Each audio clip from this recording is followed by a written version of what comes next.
Over the past 4 years, OnePlus has gained some serious momentum in the smartphone world.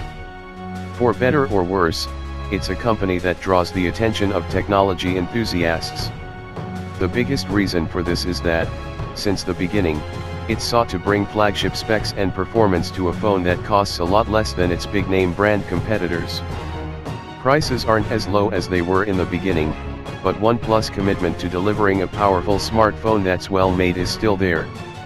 In early summer 2017, the OnePlus 5 wowed us with its proper, grown-up flagship experience that cost just £449. Just 6 months later, a new version arrived, the OnePlus 5T. Is this the phone that takes OnePlus into the mainstream? Solid simplicity. 156.1 x 75 x 7.3mm, 162G. Rear fingerprint sensor. Midnight black, sandstone white, and lava red colors now available. At a glance, from the back or the sides, the OnePlus 5T looks very similar to the OnePlus 5 that launched earlier this year. It's kept the same focus on using quality materials, designed in a way to both look good and feel great sitting in your palm. It's a unibody aluminium build, which feels very solid, and also very slim and comfortable thanks to the curves that extend from the back, up the edges, to form that horizon line along the sides. Combined with the soft, slightly textured finish, it's easily one of the most pleasurable in-hand feels going in a modern smartphone. You'll find the same arrangement of buttons and ports as the previous phone.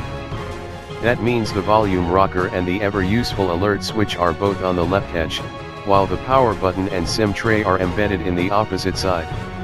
As OnePlus was keen to point out during pre-launch teasers, there is a 3.5mm jack on the bottom edge, alongside the USB-C port and the loudspeaker. So you don't have to use Bluetooth or Type-C headphones. One thing we really like in the 5T, as with the previous model, is the midnight black finish. It's made up of 3 layers that are just 14 microns thick, and finished in such a way that it's resistant to both scratches and fingerprints, so your phone should look new for much longer than most other phones. The sandstone white model is equally pleasing. It's a bright white finish, but has a subtle texture to it that makes it feel like a smooth pebble. It's a lot more subtle than the rough textures that used to come on the old sandstone cases. As well as those 2 finishes, there's also the lava red model, which has a more traditional smooth metal finish in a bright red color. If there's anything you could regard as missing in a flagship phone of 2017, it's a water and dust resistance certificate. OnePlus is now one of very few high-end phones